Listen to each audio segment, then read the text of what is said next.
Գիտենալով, որ Աստծուց շնորհք ունենք, արտոնություն ունենք նրա ժողովրդի հետ, նրա ներկայության մեջ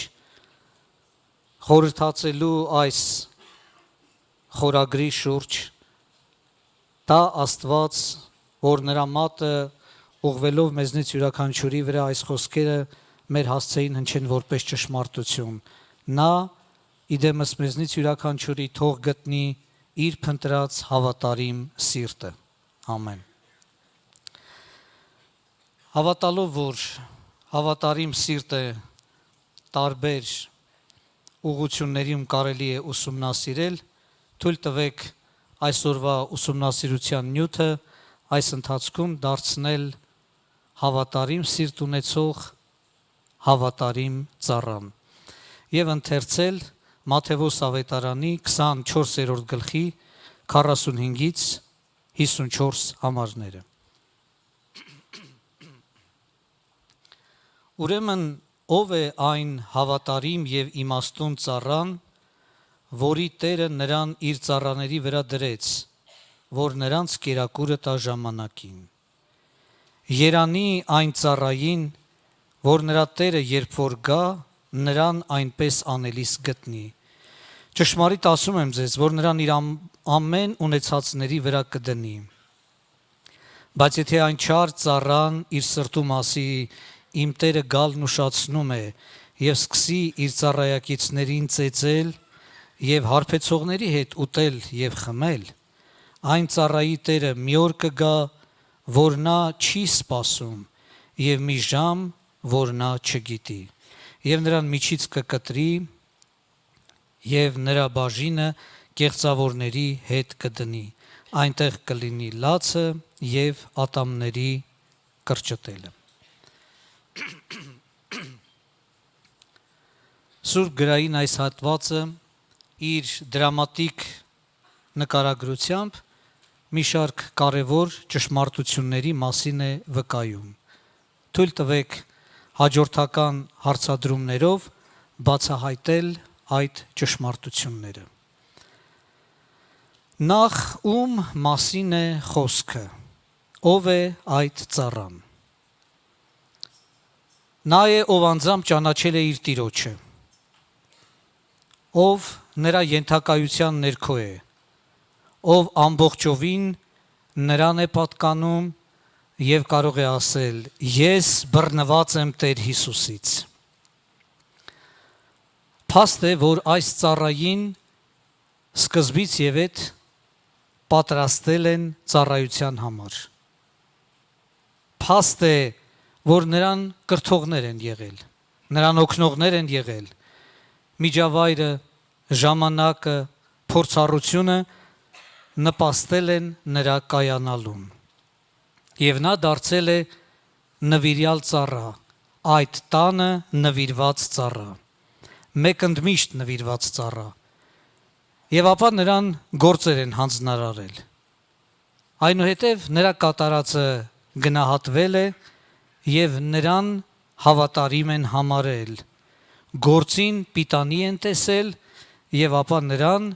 նշանակել են սպասավորության մի նոր աստիճանի մակարդակի մեջ։ Տերը այս ծառային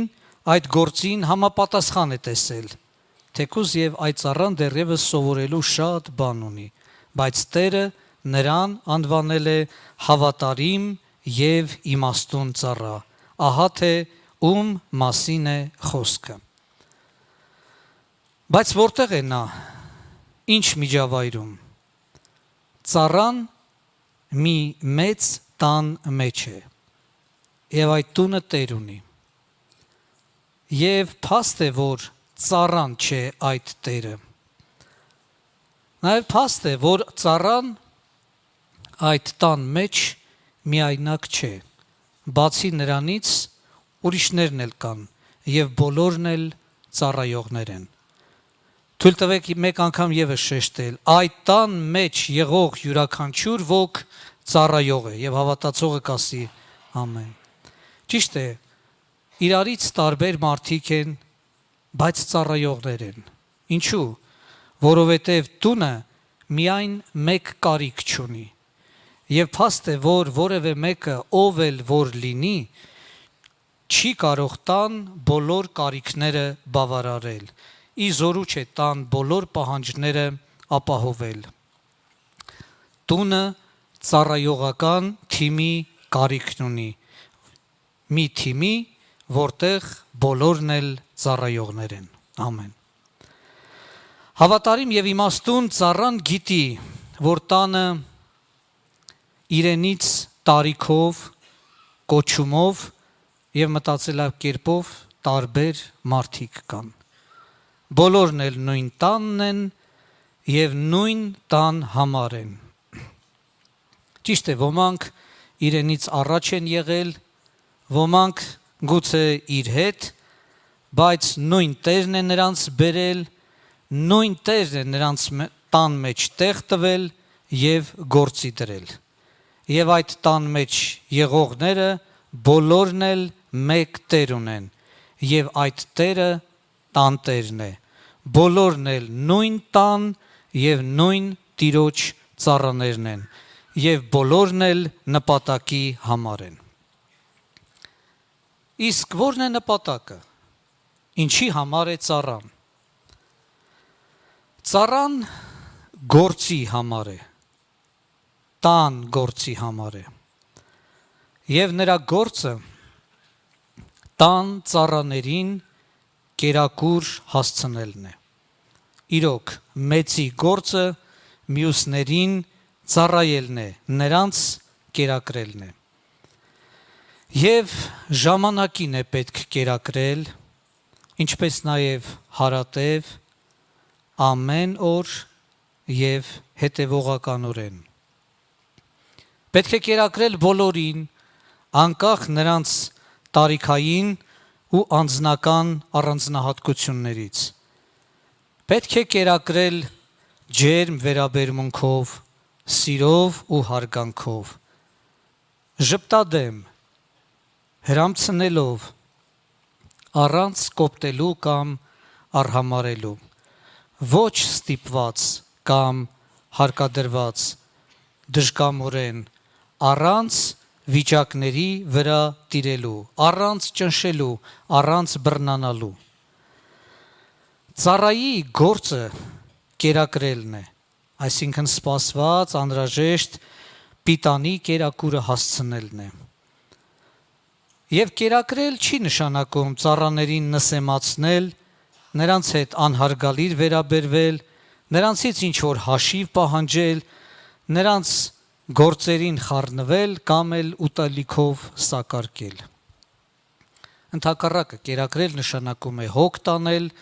խնամել, պատրաստել այն, ինչը ճաշակելով նոր ուժ կստանան, կուժեղանան, չեն թուլանա, չեն թունավորվի, չեն ուշաթափվի։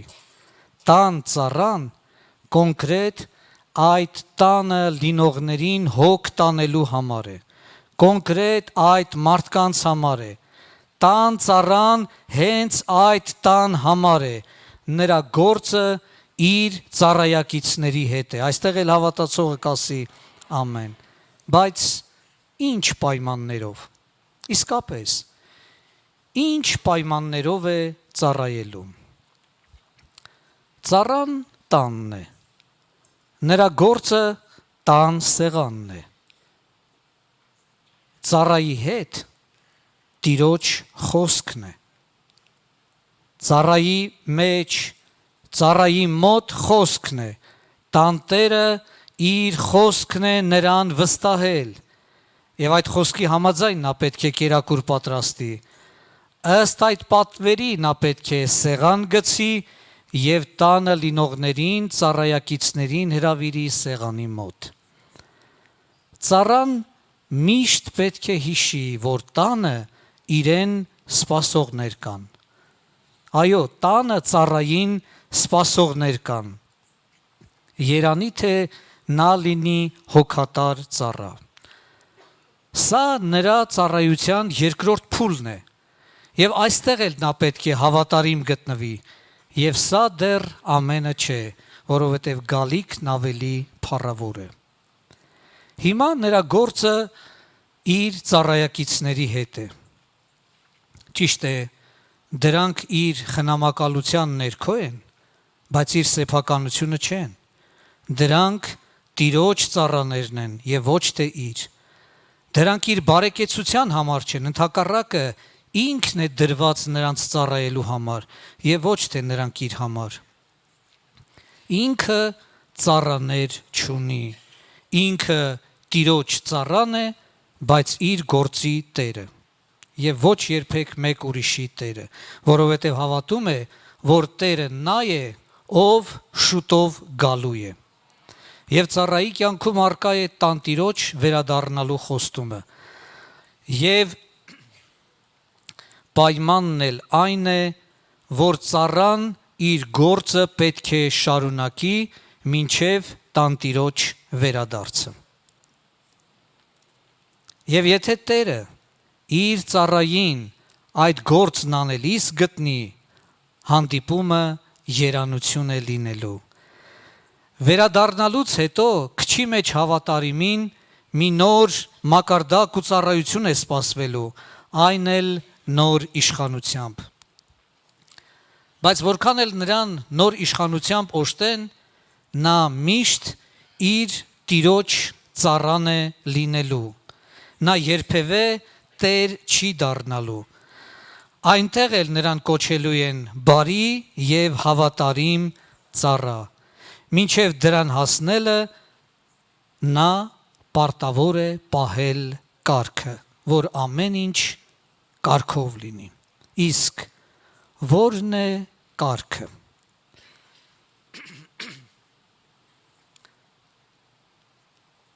48-րդ համարում նշված է, որ ծառային չի կարելի չարանալ։ Չի կարելի մտածել, որ այստեղ որոշողը ինքն է։ Չի կարելի իրեն տրված չափը գերազանցել։ Չի կարելի մյուս ծառայակիցներին նեղացնել։ Չի կարելի մեկի վրա ձեռք բարձրացնել, ծեծել, սպառնալ, վիրավորել կամ ցավ պատճառել։ Առավել եւս չի կարելի Տիրոջը սպասելը մի կողմ դնել։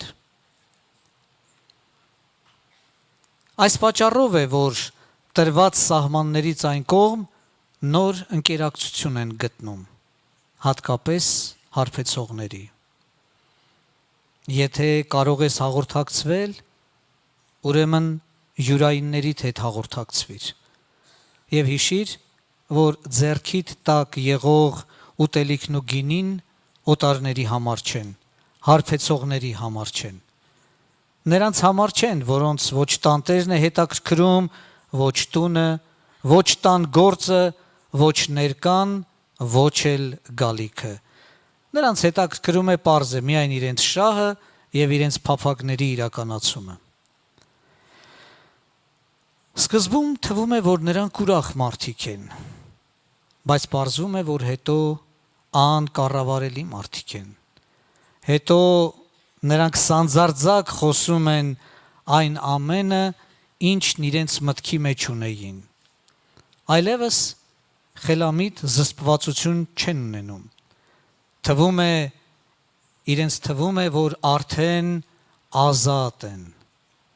Իրենց առյուծ են զգում։ Սիրո խոսքեր են ասում, բայց ուրիշի կնոջը։ Մռնչում են ու վրնջում, ինչպես մարգարեներ վկայում։ Ամեն ինչից էլ շուտ բորբոքվում են եւ կռվարար են։ Չար ընկերակցություններն իրոք ապականել գիտեն։ Երանի ծառան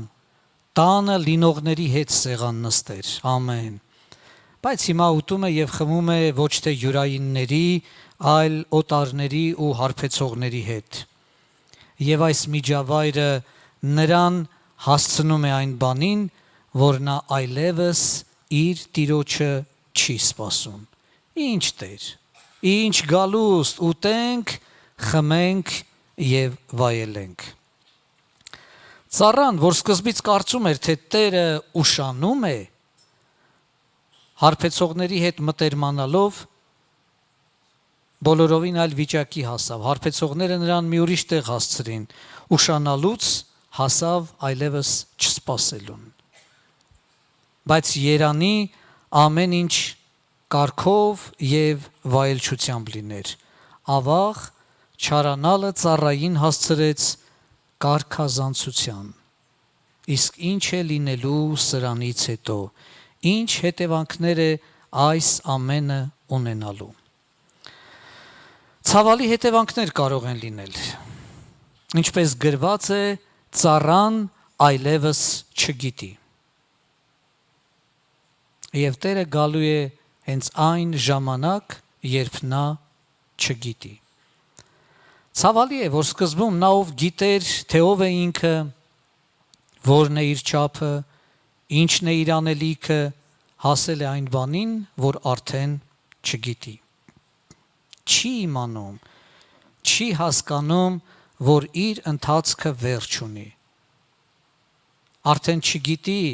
որ վերջին խոսքը իրենը չէ, որ ինքը տանտերը չէ, որ կարգը որոշողը ինքը չէ։ Եվ որքան էլ իրեն թվում էր, թե ինքն իր ուզածի մեջ հաջողվում է, հայտնվելու է նա, ով ամեն մեկին իր տեղն է դնելու։ Եվ նա, ով ծառային արտոնել էր, հենց նա էլ կարողանալու է նրան զրկել այդ ամենից։ Նա կարողանալու է բոլորովին այլ գնահատական տալ։ Շատ մտահոգիչ է, որ հավատարիմը իմաստունը չարանալով կարող է դառնալ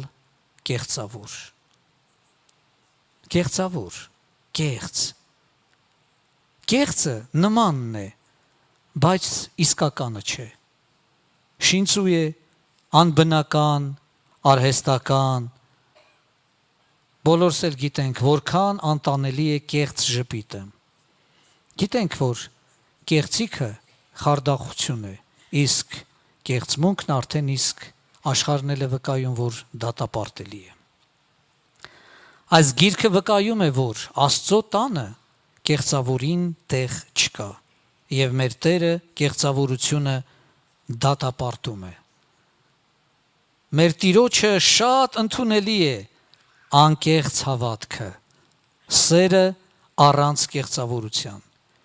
Եվ եթե ոմանք ցավոք սրտի այն դեն են գցել, զարմանալի չէ, որ նրանց նավաբեկություն սպասվի։ Որտեղ անկեղծություն չկա, այս գիրքը վկայում է, անդադար այնտեղ լացուկոծ է եւ ատամների կրճտոց։ Բայց 1000 երանի նրան, ով սկզբից մինչև վերջ նվիրյալ ծառա է, իր գործի մեջ հարատևող ծառա է, իսկական ծառայող է, իր տեղում, իրեն տրված տեղում, իր համար որոշված տեղում ապրող եւ յուրայինների հետ հաղորդակցվող ծառա է։ Երանին նրան, ով իր ծառայակիցների միջավայրում է, նրանց հետ է, նրանց կողքին է եւ ինքն էլ նրանցից մեկն է։ Եվ նրանցից մեկի պես ծառա է։ Տանը յուրայիններին կերակրող ծառա է։ Այսպիսի մեկին հաջողություն է սպասվում, սակայն որն է հաջողության գաղտնիքը։ Թե ինչու է ընթացքը լավ կամ վատ ավարտվում, հիմնապատճառը սրտի նկատմամբ դրսևորած ուշադրությունն է։ Ինչպես այսօրվա խորագիրն է վկայում։ Եթե մարդը ուշադիր է այն ամենի նկատմամբ, որ կարող է կատարվել իր սրտում, եւ ըստ այդմ էլ համապատասխան քայլեր է ձեռնարկում, սիրտը հավատարմորեն ծառայում է իրական նպատակին։ Բայց եթե մարդը անուշադիր է իր սրտի հանդեպ, այդ սրտից կարող են դուրս գալ չար խորհուրդներ, չար խոսքեր, վատ գործեր, չար որոշումներ ու նպատակներ։ Պետք է այսօր Տիրոջ եւ նրա ժողովրդի առաջ վկայենք, որ թերևս ամենամեծ գանձը հավատարիմ սիրտն է։ Ամեն իրավիճակում էլ հավատարիմ սիրտը դրսևորում է անմնացորդ նվիրվածություն, անկաշառ հաստատություն և անդավաճան պատկանելություն։ Ուրեմն տա Աստված, որ յուրաքանչյուրս ուշադրություն դարձնի իր սրտին, քանի որ, ինչպես իմաստասերն էր վկայում, այնտեղից է կյանքի ելքը։ Եվ Տերն էլ, երբ քննի ամեն մեկիս ներաշխարը, մեր աղոթքն է, որ Տիրոջ գնահատականը սա լինի. քո սիրտը իմ առաջ հավատարիմ գտա, ապրես բարի և հավատարիմ ծառա, մտիր քո Տիրոջ ուրախության մեջ։ Ամեն։